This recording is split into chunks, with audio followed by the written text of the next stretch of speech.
Right now, as you're reading this, millions of men are trapped, not behind bars, but behind smiles. Smiles that hide their pain. Smiles that convince the world everything is fine. But inside, they're dying quietly, victims of something no one wants to talk about. This is the story of one of them. David Turner was 42 when he realized he didn't recognize himself anymore. Once confident, driven, and full of laughter, he now woke up every morning with a sinking feeling in his chest. He wasn't sure when it started, the slow erosion of his spirit, but it was somewhere between the arguments, the guilt, and the silence that followed. His wife, Rachel, had once been the center of his world. She was beautiful, intelligent, and charming, the kind of woman who could light up a room just by walking in. When they met, David was captivated. She made him feel special, seen, understood. For the first time in his life, he felt like someone truly got him. But what began as love soon became something darker. At first, it was small things. She didn't like his friends. They're immature. David, you're better than them. He stopped seeing them. Then, she said his hobbies were childish. Golf, really? Maybe spend more time with your family instead of wasting money.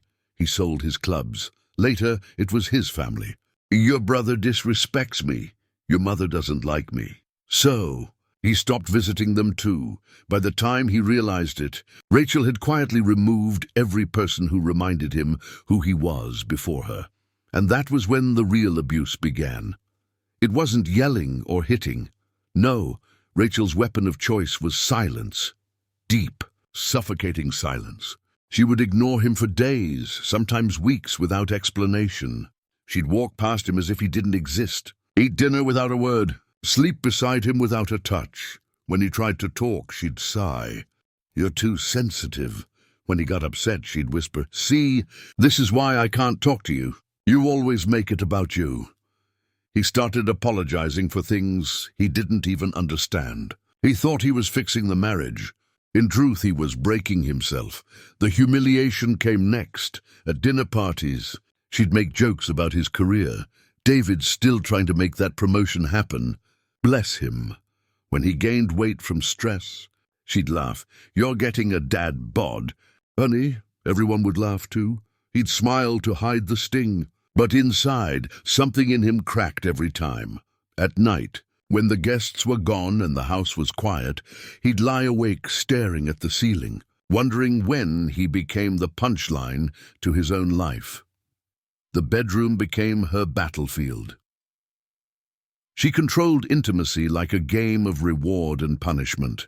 If he disagreed with her, she'd say she was tired.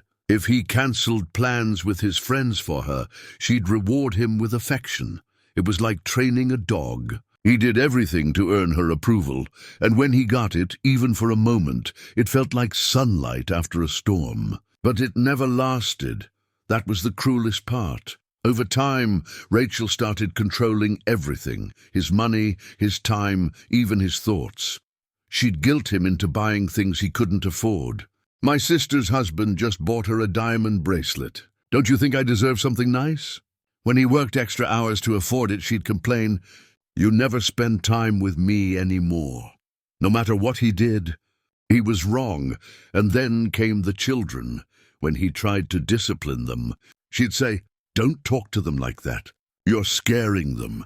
When he tried to hug them after an argument, she'd whisper loud enough for them to hear, Daddy's sorry for yelling again. She was rewriting his relationship with his own kids, turning them into witnesses of a story she controlled. David started questioning his sanity. He'd bring up something she said, and she'd reply, I never said that. He'd recall a promise she made, and she'd insist, You misunderstood. Soon, he began doubting his own memory. Maybe she was right. Maybe he was the problem. That's the power of gaslighting. It doesn't just confuse you, it erases you. One night, it all broke. David came home from work exhausted. The lights were off, and Rachel was sitting on the couch staring at her phone. Without looking up, she said, You forgot to pay the electricity bill. He hadn't. He checked twice that morning. But she insisted. When he tried to explain, she threw the bill at him. "You always have excuses? You're pathetic." Something inside him snapped. He didn't yell. He didn't hit. He just whispered, "I can't do this anymore." Rachel smirked. "Then leave. You'll come crawling back." And for the first time, he realized she was right about one thing. He'd always come back. Not because he loved her anymore, but because she had convinced him that he couldn't live without her. But that night, something changed. The next morning, David woke up early, packed a small bag, and left before she opened her eyes. He didn't know where he was going. He just drove. For hours, until he found himself parked outside a small diner miles away from home. He sat there, staring at his reflection in the windshield, and whispered, "Who am I?" And that's when it hit him. He didn't know. He'd spent so long trying to be the man she wanted. He'd forgotten who he actually was. So, he decided to find him again. The road to healing wasn't easy. He started therapy, real therapy, not the kind where Rachel manipulated the sessions. He reconnected with his brother, who cried when he heard David's voice again. He started running in the mornings, just to remember what freedom felt like. And every time he wanted to go back, every time he missed her voice, he'd open a notebook, the one he started keeping when the gaslighting got unbearable. Inside were pages and pages of memories. Every insult, every manipulation, every time she twisted his words. He read them and reminded himself, "This is why you left." Months passed. The fog began to lift. He still had nightmares sometimes, about her silence, her anger, her control. But now, when he woke up, he wasn't afraid. Because this time he was free. He rebuilt his life piece by piece. Started a small business, moved into a modest apartment, spent weekends with his kids when he could. They laughed again, awkward at first, but real. And one day, while sitting on his balcony watching the sunset, David realized something profound. He hadn't been searching for love. He'd been searching for himself. So, if you're reading this and something in your chest feels heavy, if you see yourself in David's story, listen closely.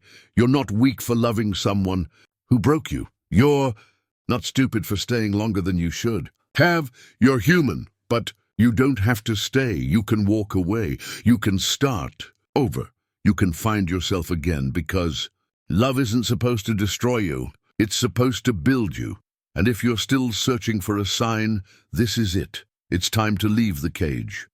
It's time to begin your own search.